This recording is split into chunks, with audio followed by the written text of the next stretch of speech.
Already I have done soldering for the 4 motors, and I just make sure that front motors both positive and negative is connected together, and then back motor positive and negative is connected together. And I use the holes in the top chassis to make sure that the wires are not getting short circuited. And then I'm using L298N motor driver, and in the out 1 I'm connecting front motor, and in out 2 I'm connecting the back motors, and then I'm connecting 12-volt supply to the battery, external battery, because L298N needs some external power, and ground to the ground in the center pin. So then I want to connect the 5 volt of Arduino UNO to the motor driver in the 5 volt. So for that I'm taking a supply from the Arduino UNO, because most of the Arduino UNO boards will have 5 volt as a single pin. So I use externally the breadboard to take out the 5 volt, and then I'm connecting all the devices 5 volt together in the breadboard. If you have very small breadboard, you can use that also. So, and then ground also in the same way I'm taking as a same thing to power all the devices. So make sure that the ground of the Arduino is also connected with the battery ground of the motor driver. So then afterwards I connect the batteries, and then I try to upload the code. Once the code is uploaded, and then try to connect the Bluetooth module. We try to enter into Arduino IDE, which is a software that supports Arduino UNO with the Bluetooth control of a remote control car. So here we have like code which mentions the integer for motor pin 1 to enable pins of the 2 motors. Fine. So here let me show what is the motor driver. So here you can see lot of motor drivers are there, but I have been choosing L298N because I use Arduino board which has 5 voltage, and this motor driver supports the current for the 5 voltage device. So for that device, here you can see the pin diagram of the L298N. So first motor, if I am connecting here, here is the output. So here positive and negative should be connected, and for the second motor, here positive and negative should be connected. So here you can see enable A. So here a cap will be available. That cap we can remove and give enable power for the pin number 6 and 8, I hope. Okay, so let me clarify it once again.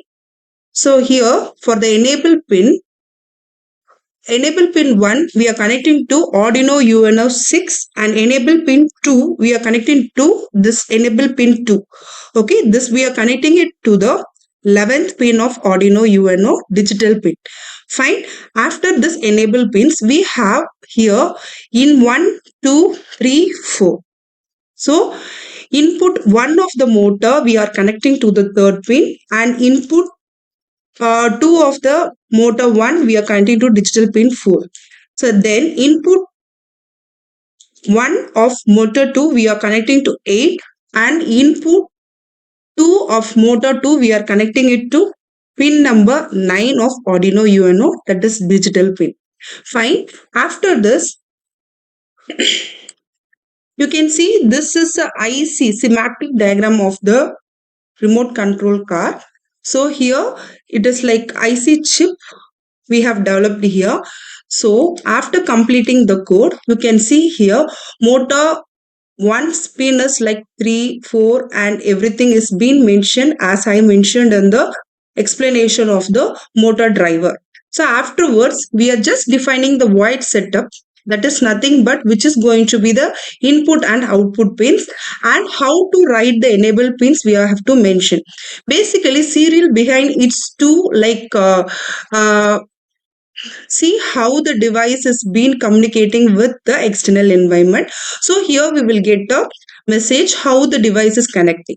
So as I have like if loop for forward, so first motor pin 1 and the second motor pin 2 is going to be active, and so for the left, right and stop I have mentioned. So these are the functions I am going to use.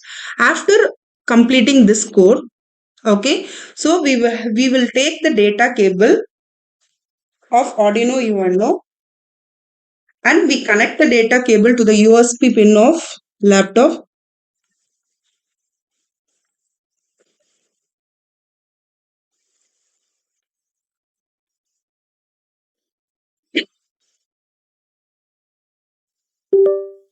So first I'll verify the code. So no errors are here. Then like I try to upload the code. Fine.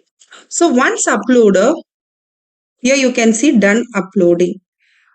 So once uploaded, I get into MIT App Inventor to create an app which controls my remote controlled car device.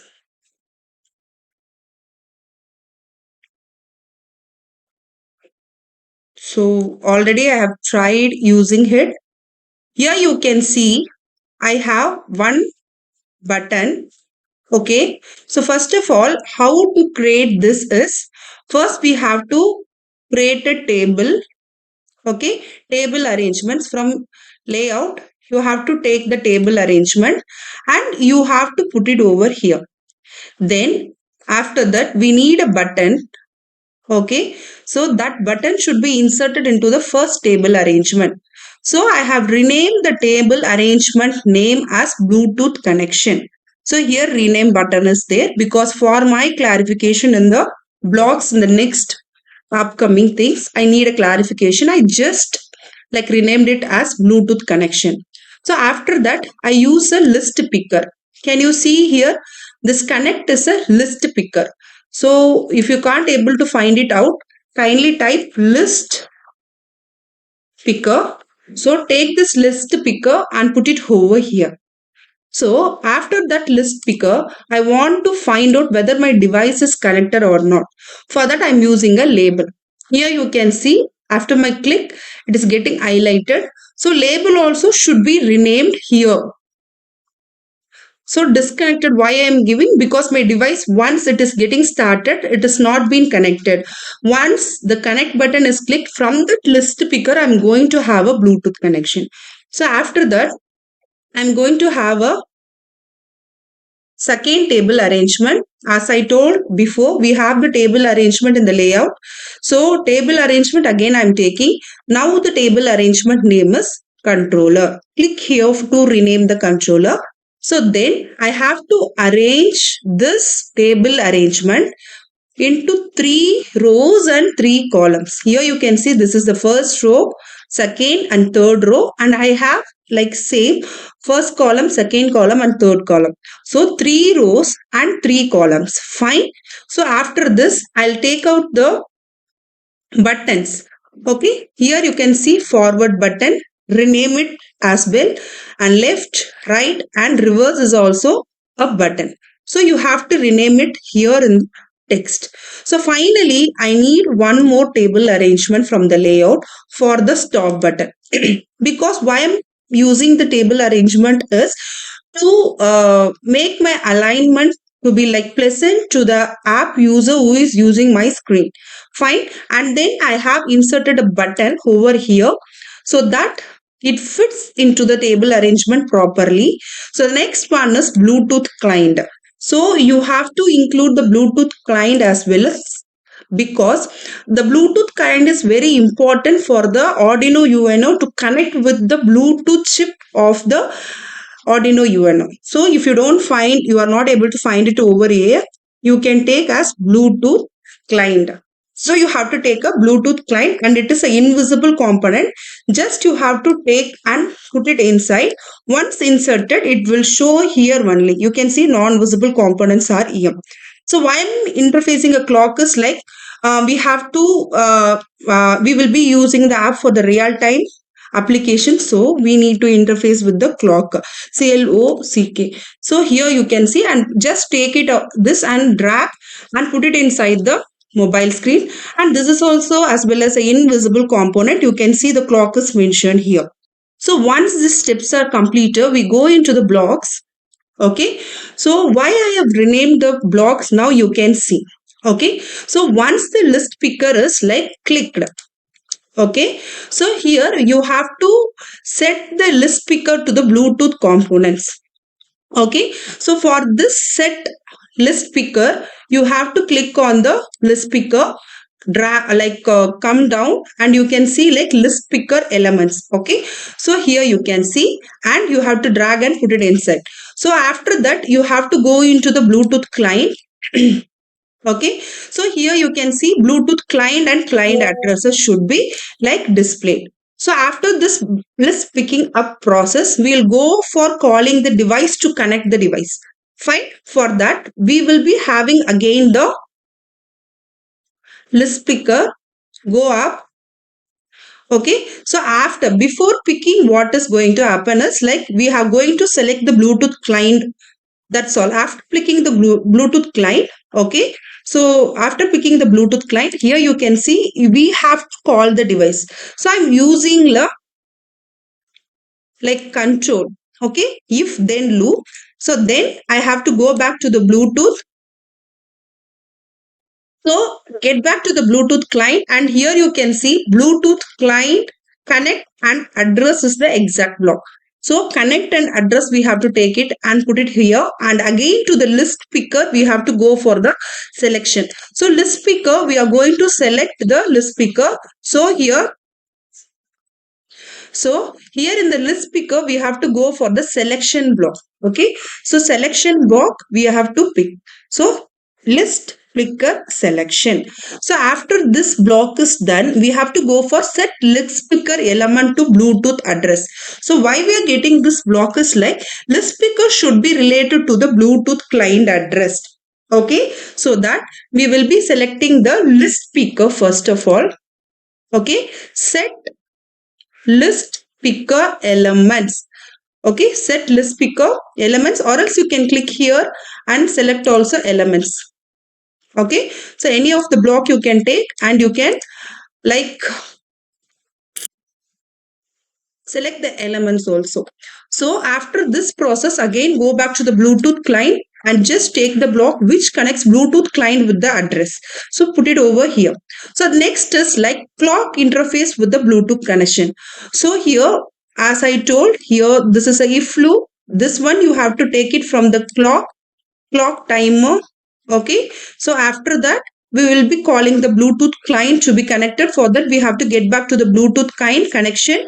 So here also the drop down you can select the connected is connected. So then this is a label. So from this label block you have to take it out, and text and color we have to select. If not connected with the Bluetooth client, we have to mention it as disconnected. If the Bluetooth client is like connected, we have to mention it as a connected device. Fine. So after this process, what is happening is we have to connect the serial monitor input. See, once we get back to the Arduino IDE, here you can see I have mentioned the block functions as like F, R, S, L, and like B. Backward, reverse, like that I'll be mentioning.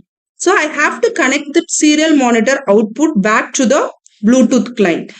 So here you can see forward is connected to the Bluetooth client.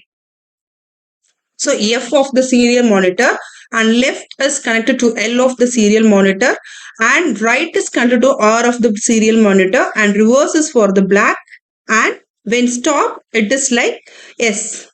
Fine. I hope it is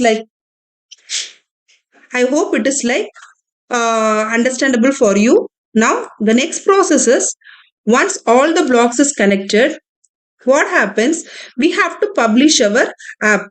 So for the publication we will go for the connect. You can go and click on the AI companion. So after the clicking on the AI companion, we will get the QR code. For testing process, you can just connect it with AI companion. So once it is like working properly, then you can go for the build and build a Android app APK. So you can see the app is being built and we can install in our mobile phone so that we can control the app.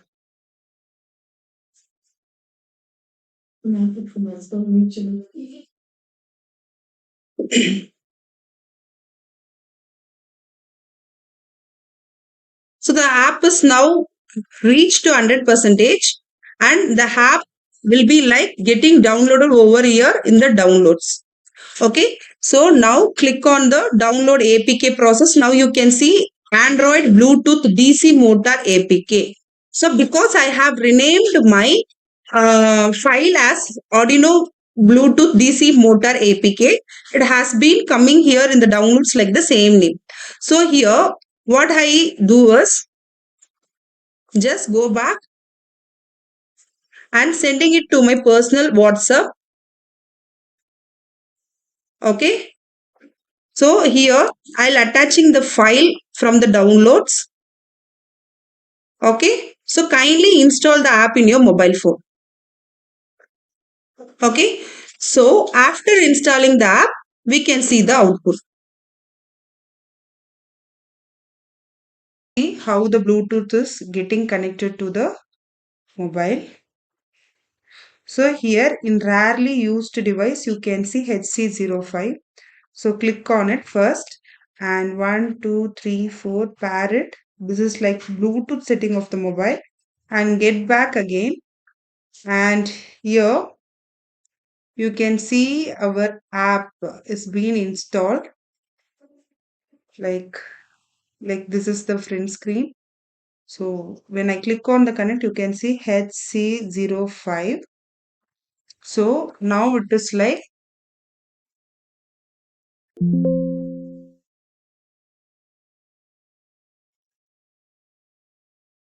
I'm giving on forward. Now in screen you can see forward, forward, backward, reverse, reverse, reverse, left, third. So this is the testing process. I have done forward and then taking the car backward. Now moving to the right and moving to the left. The car is working perfectly with the interface of MIT App Inventor.